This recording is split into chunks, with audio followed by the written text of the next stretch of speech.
Okay, so we're going to talk about phase changes. We obviously have three phases that we talk about in chemistry: solid, liquid,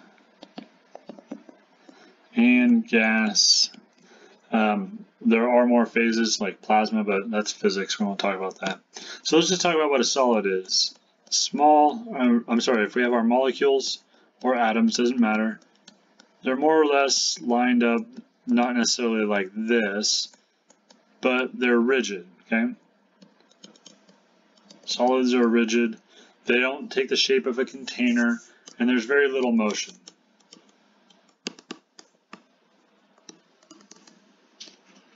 If we look at a liquid, however, it's much more random, and there's a lot of motion, and it is not rigid. I mean, that's fairly obvious. You guys know, you pour water in a glass, it takes the shape of the glass. There's a lot more motion. So a solid, the molecules or atoms are maybe just vibrating back and forth. In a liquid, they're actually tumbling, and they're able to roll past each other. Gas, on the other hand, like a liquid, but the molecules are very, very spread apart, okay? And there's a lot of motion. There's no structure here. In the liquid, there might be a little microstructure. There's little structure, lots of motion.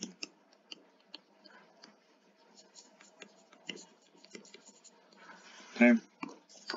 So if we go from a solid to liquid, we probably all realize what that's called. We call it melting, but that's not what chemists call it. Chemists refer to this as fusion. I had this backwards for years, so don't feel bad if it confuses you.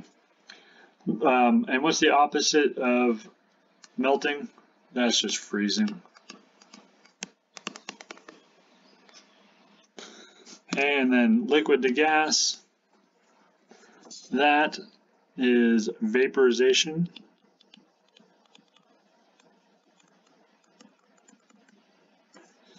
And then gas back to liquid, that is condensation. And vaporization is similar to evaporation, the word. Anyway, it's the same process. Okay, now, what happens if we bypass the liquid phase? If we go from a solid directly to a gas, some of you probably know what this is. This is sublimation. Carbon dioxide, dry ice, sublimes. That's why it is dry ice, because it never goes through the liquid phase. Gas, back to solid. Probably don't know that one. That's called deposition. That's when you think of it as depositing the solid, okay? So let's talk about endothermic versus exothermic.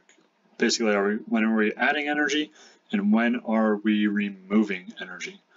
So when do we, let's use blue for this. When do we add energy to get these processes to occur?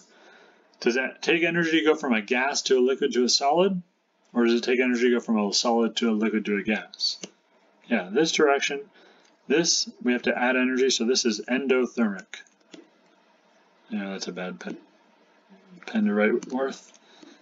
Endothermic.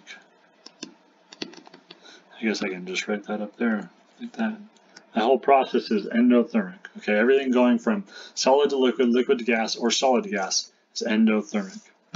The opposite of that is exothermic.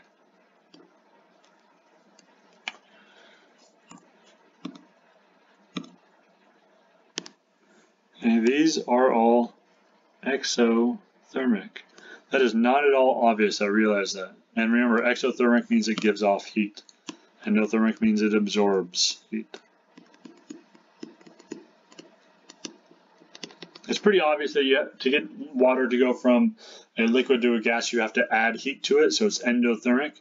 But when that process reverses, you get the heat back out. Okay, so how much heat is associated with these processes? Let's just talk about water for a second. If we have H2O liquid, H2O solid,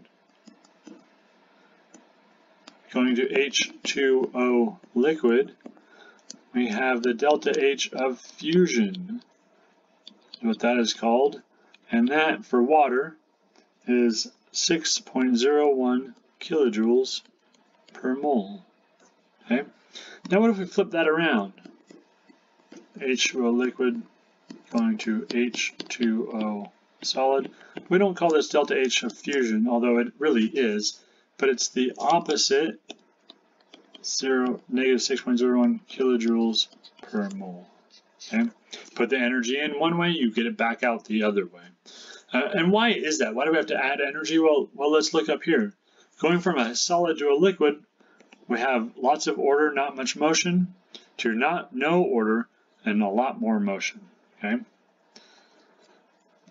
And then if we go from H2O liquid to H2O gas, that's delta H of vaporization, or delta H vap.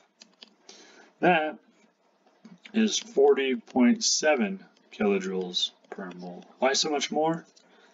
Well, what's going on here? Okay, look, when we go from here to here, we have overcome all of our intermolecular forces. We'll talk about this again in a minute. We've overcome intermolecular forces. That's why it requires so much more energy. And then what's the opposite of that? H2O gas going to H2O liquid. The delta H for that process is a negative 40.7 kilojoules per mole. All right. And now, how about this one? H2O solid going to H2O gas. That's delta H of sublimation. Delta H sub. What's that equal to? It's just the sum of the two. 46.7 kilojoules per mole. And then, just for the sake of thoroughness, let's flip it around. H2O gas going to H2O solid. Delta H for that process is negative 46.7 kilojoules per